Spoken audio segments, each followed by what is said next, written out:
برخی از بازیگران زن ایرانی به بدپوشی و بدتیپی معروفن، در حالی که خودشونو خوشتیپ میدونن. همونطور که میدونید سینمای ایران به دلیل محدودیت و باید و نبایدایی که خانما در استایل انتخاب نوع لباسشون باید رعایت کنن، ممکنه نتونن لباس دلخواهشون رو بپوشن و یه سری لباسا رو با هم ست بکنن که نه تنها جذاب و خاص نمیشن، بلکه باعث شلوغ شدن تیپشون و در نتیجه زشت شدن استایلشون بشه. توی این ویدیو به چند تا از بازیگران زن میپردازیم که در اغلب اوقات خوشتیپ نیستن. نفر اول لیستمون کسی نیست جز بهاره رهنما. بهاره رهنما از اون دست هنرمندانیه که توی شبکه‌های اجتماعی بسیار فعاله و توی سالهای اخیر همه جوره حاشیه‌ای داشته. حاشیه‌های مربوط به زندگی خصوصیش تا مسائل کاری و البته استایل عجیبش. سالهای قبل که همسر پیمان قاسمخانی بود استایل بهتری داشت، هرچند که همیشه از خاص‌طلبان در استایل بوده. با ازدواج دومش با امیرخسرو عباسی از همون ابتدای ازدواجشون با ژست و لباس عروسی که برای عکاسی انتخاب کرده بود بدتیپی خودشو نشون داد. تیپ و استایلش نه تنها زیبا نبود بلکه به اندام و وزن بهاره رهنما هم نمیخورد.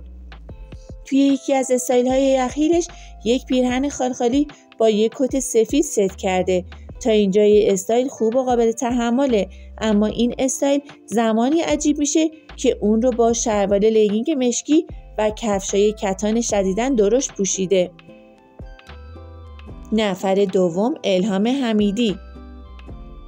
الهام حمیدی از هنرمندانیه که خیلی خودشو خوشتیپ میدونه، اما واقعیت اینه که این خانم بازیگر توی برخی از استایل‌هایی که ازش دیده شده اصلاً خوشتیپ نیست و به گفته مخاطبین بیشتر شبیه به دفتر نقاشیه. الهام حمیدی از لباسای گلدار و رنگی استقبال زیادی میکنه که بعضی وقتا یک استایل غیر اصولی شلوغ و در هم از آب در میاد.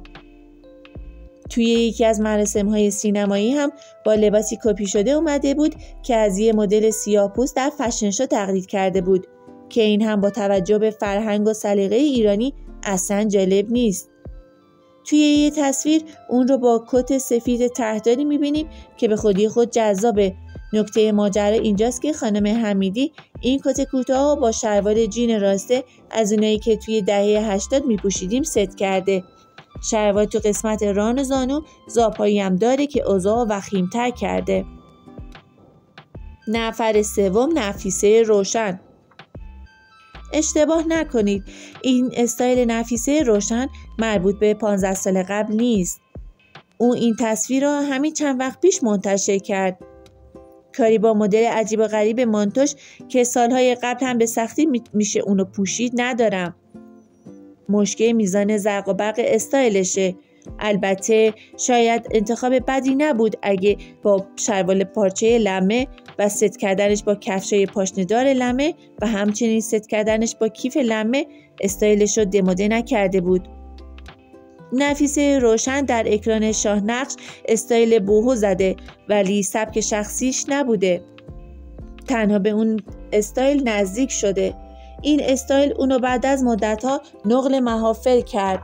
بوهو استایلیه که به طبیعت گره خورده و از فرهنگ آزادمنش میاد. به همین علته که پالت رنگ‌های طبیعی مثل خاکی و قهوه‌ای، کرم و طیف سبز در این استایل زیاد دیده میشه و مدل لباس‌ها و پارچه‌ها در این استایل حس آزادی و رهایی میدن. حالا وقتی برمیگردیم به ظاهر نفیسه روشن نگاه کنیم اندکی شباهت می‌بینیم، ولی نمیتونیم بگیم استایل شخصیش برگرفته از بوهوست. نفر چهارم الهه حصاری. این بازیگر هم برخلاف چهره جذاب و دوست داشتنیش معمولاً شیک لباس نمیپوشه. مانتوهای بلند و شلوغ، شلوارهای جذب و کفشایی که لژ زیاد دارن. این چند نمونه به سادگی میتونن استایل شما رو دموده نشون بدن. و استایلی که در اکران عمومی زخم کاری از اون دیدیم باز هم سراغ همین آیتما رفته بود. مانتوهای بلندی که آستین‌های شلوغ داشت و ست کردنش با لگینگ مشکی، کفشای کتانیش که اصلا مناسب چنین مراسمی نبود. به نظر شما تا اینجا کدوم یک از بازیگران بد تیپ تر بودن؟ لطفاً نظر خودتون رو کامنت کنید. نفر پنجم نعیمه نظام دوست. نعیمه نظام دوست از اون دست بازیگرانیه که هیکل نسبتاً پرتری داره و به همین دلیل باید در پوشش دقت بیشتری داشته باشه تا لباس مناسب اندامش رو انتخاب کنه. چند سال پیش که این بازیگر لاغرتر شده بود استایل بهتری داشت، اما در تصاویر اخیرش میبینیم که هیچ اصولی رو در پوشش رعایت نمیکنه. تو یکی از تصاویر اونو میبینیم که با مانتوی جلو بسته بلندی که اصطلاحاً عبایی گفته میشه ظاهر شده.